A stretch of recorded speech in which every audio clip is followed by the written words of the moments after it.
Bioglam Curvy Models is a home for women who refuse to apologize for existing in the bodies they were born into.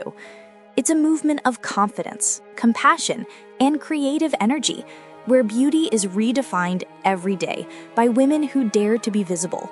Among these luminous voices is Caitlín Reeves, a woman whose journey from quiet self-doubt to global inspiration shows that sometimes the most radical thing a woman can do is love herself completely.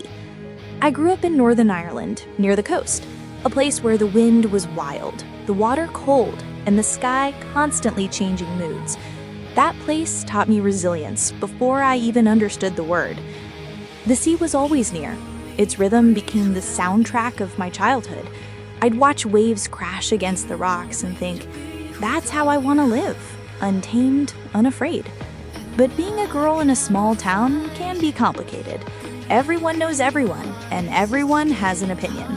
From an early age, I felt the unspoken expectations, how a girl should look, dress, behave. I was soft-spoken with a body that arrived earlier than most of my friends. My curves became a topic before I even understood what curves meant. Compliments and comments came tangled together, and I learned early that beauty could both empower and isolate. At home, my mother was my mirror. She had a natural grace, not the kind that came from magazines, but from how she carried herself. She never dieted, never apologized for enjoying food or laughter. She loved clothes, long skirts, flowing blouses, jewelry that caught the light. Watching her get ready was like watching an artist at work. She'd hum softly, choose colors carefully, and smile at her reflection as though it were an old friend. That image shaped me more than I realized. She taught me that beauty is energy, not symmetry. Still, when I turned 13, the outside world got louder than my mother's wisdom. Social media was just beginning to shape our generation, and everywhere I looked, perfection was being sold as normal. Thinness wasn't just fashionable, it was expected. And when you don't see yourself reflected in that world, you start to shrink, not just physically, but emotionally. By the time I reached university, I was good at pretending, smiling for photos, hiding my insecurities behind humor, learning how to pose just right so I could fit the frame. But I was tired. I was tired of the constant editing, not just of images, but of myself. I wanted to breathe again. One afternoon, during my second year of studying media and communications, a friend asked me to help with a photography project. She said, "You have such expressive eyes. Just be yourself." I hesitated, but agreed. The shoot was simple, natural light, no makeup artist, no retouching. I remember standing in front of that lens, nervous, fidgeting, unsure. But then something shifted. I stopped performing. I exhaled, I stood still. When the photos came back, I didn't see flaws. I saw a woman who had survived her own silence. That was the beginning.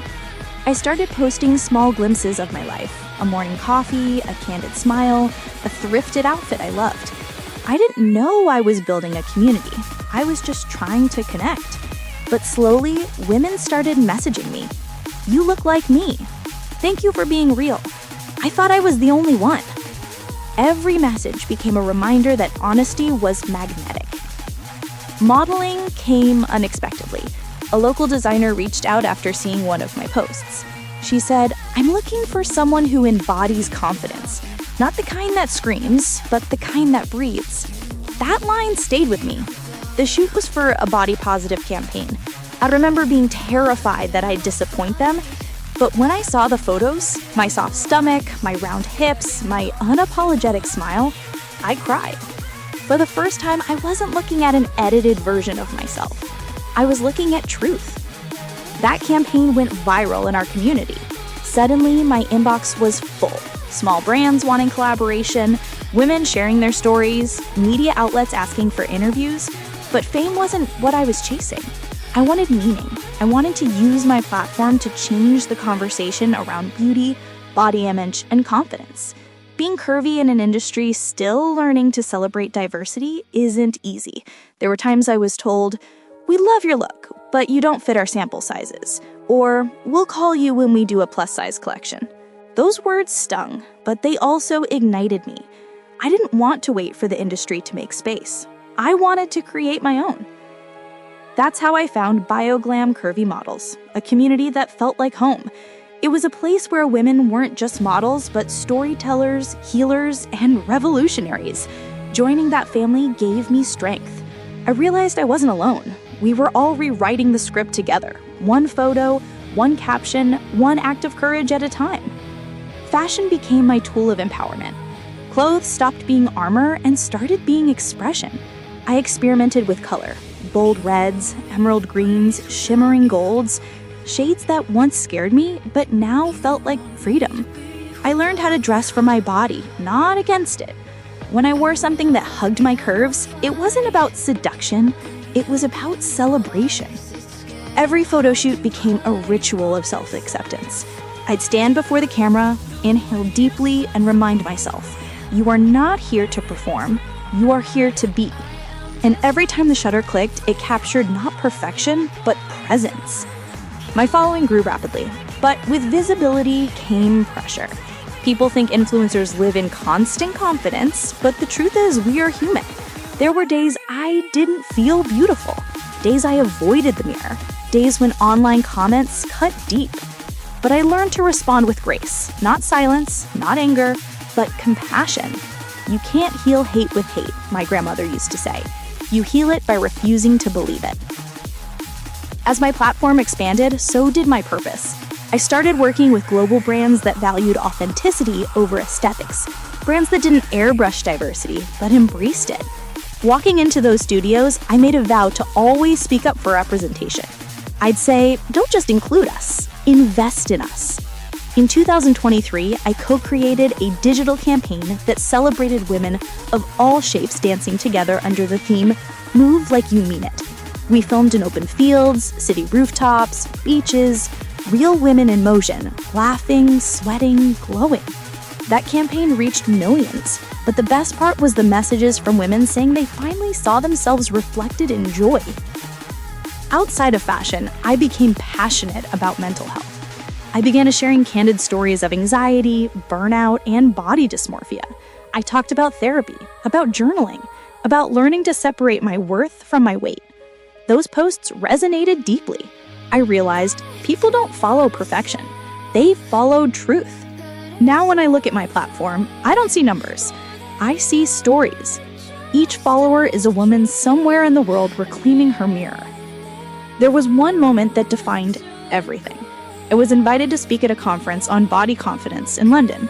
Standing on that stage, lights blinding, heart pounding, I looked out at hundreds of faces, some smiling, some crying, and I said, confidence doesn't come from never being insecure. It comes from not letting insecurity silence you. The room went quiet, then erupted in applause. Afterward, a teenage girl came up to me and whispered, "You made me want to stop hiding." I'll never forget that. That's when I knew, this is bigger than me. My personal life has also grounded me. I've learned that self-love and romantic love can coexist beautifully when built on respect. My partner often reminds me that confidence is contagious, that when I stand tall, I give others permission to do the same. We travel, create, laugh, dream, not for content, but for connection. When people ask how I stay so confident, I tell them the truth. I don't, not always. Confidence is fluid. It rises and falls, but the difference is I no longer tie my worth to its rhythm. I allow myself to be human. I often think about the little girl I once was, the one afraid to be seen, the one who compared herself to every magazine cover. I wish I could tell her, one day you'll be the woman you needed, because that's what this journey has become, an act of generational healing. There's still work to do. The fashion world is evolving, but not equal.